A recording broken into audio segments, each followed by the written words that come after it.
ಭರಣಾಡಿತು ಆತ್ಮಸಾಕ್ಷ್ಯ ಎಲ್ಲರೂ ಕಲಕಲ ಸೀತೆಗೆ ಬರೆಯುವುದು ಲಂಕೇಶ್ವರ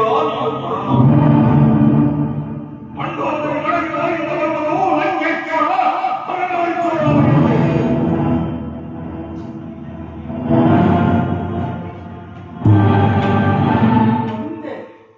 ಲೋಕದ ಜನರಾಡಿಕೊಳ್ಳುವುದು ಪ್ರಚಂಡ ರಾವಣ ಲಂಕೇಶ್ವರ ಪರನಾಡಿ ಚೋರ ಆಡಿಕೊಳ್ಳಲಿ. ಆ ಜನರಾಡಿಕೆಯ ಕೂಗು ದಿಗ್ಗಂತಗಳಲ್ಲಿ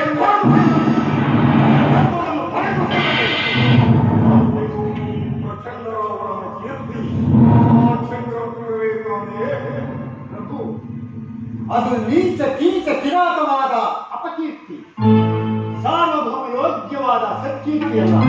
ಸತ್ಕೀರ್ತಿಯೋ ಅಪಕೀರ್ತಿಯೋ ಬಂದದ್ದು ಬರಲಿ, ಅನುಭವಿಸಬೇಕವನು ಈ ನಾನೆಂಬ ನಾನತ್ವದ ಗರ್ವದಿಂದಲೇ ಅದರಾಮನ ಭವ್ಯ ಭೋಗವಾದ ನಿನ್ನ ಬಾಳು ಸಂಜೆದತ್ತ ಮೆಲ್ಲದ ಮುನ್ನಡೆಯಿತ್ತು. ಆ ಮುನ್ನಡೆಯಿಂದ ಹಿನ್ನಡೆಸಲೇಬೇಕೆಂಬ ಆಶಾವಾದಿಸಲ ನಿನಗೆ ತಮ್ಮನಾಗಿ ಈ ಭೂಮಿಯಲ್ಲಿ ಇನ್ನೂ ಬದುಕಿರುವ ಮೂಢ ಬುದ್ಧಿ ಪುರಾತನದ ಪುಣ್ಯ ವಿಶೇಷದಿಂದ ಈ ಪ್ರಚಂಡ ರಾವಣನ ತಮ್ಮನಾಗಿರುತ್ತಿರುವೆ. ಅದೇ ತಪ್ಪಿದವೆಂದು ತಿಳಿದ ಮೇಲೆ ನೀನುವುದೇಕೆ? ನೀನುಂಡು ತಿಂದು ತೇಗುವ ನನ್ನ ಉದಾರಾತ್ಮದ ವೃಷ್ಟಿಯ ಮೃಷ್ಟಾನ್ನ ಮತ್ತೌದಾದರೂ ಮೂಕ ಜೀವ ಜಂತುವಿನ ಜೀವನಾಧಾರ ಸಾರ್ಥಕವಂದರೆ ಮತ್ತೆ ಮಾತೆತ್ತಬೇಡ.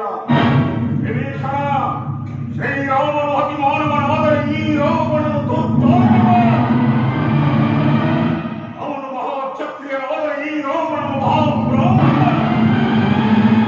ಅವನು ಗಂಡುಗಳಿಗೆ ಪರಶುರಾಮನ ಗರ್ಭಗಂಡನು ಮಾಡಿದ ಪ್ರಬಲನಾದರೆ ಕೋದಂಡ ಶೌರ್ಯವನ್ನೇ ಶ್ರೀರಾಮನು ಪ್ರಳಯರಹಿತನಾದರೆ ಈ ರಾವಣನು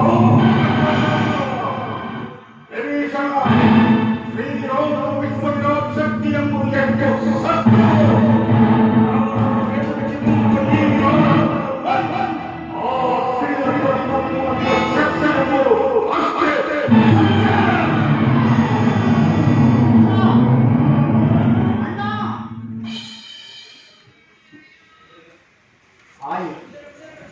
ಆಯಿತು, ಕಾಣದ ಕೈ ನಿಂಗೆಯ ಮುಂದೆ ಪುರುಷ ಪ್ರಯತ್ನಗಳೆಲ್ಲವೂ ನಿಷ್ಪ್ರಯೋಜಕ. ಕಣ್ಣಿಗೆ ಕಾಣದೆ, ಕಲ್ಪನೆಗೆ ನಿಂತದೆ ಮಹಾ ಜಗತ್ಸಂಧ್ಯರಾದ ಜಗಜ್ಜೇತರ ಬಾಳು ಬದುಕುಗಳನ್ನೇ ಏರುಪೇರು ಮಾಡಿ ಮೆರೆಯುತ್ತಿರುವ ಮಹಾರಾಜ ಶಕ್ತಿಯೇ ನೀನು.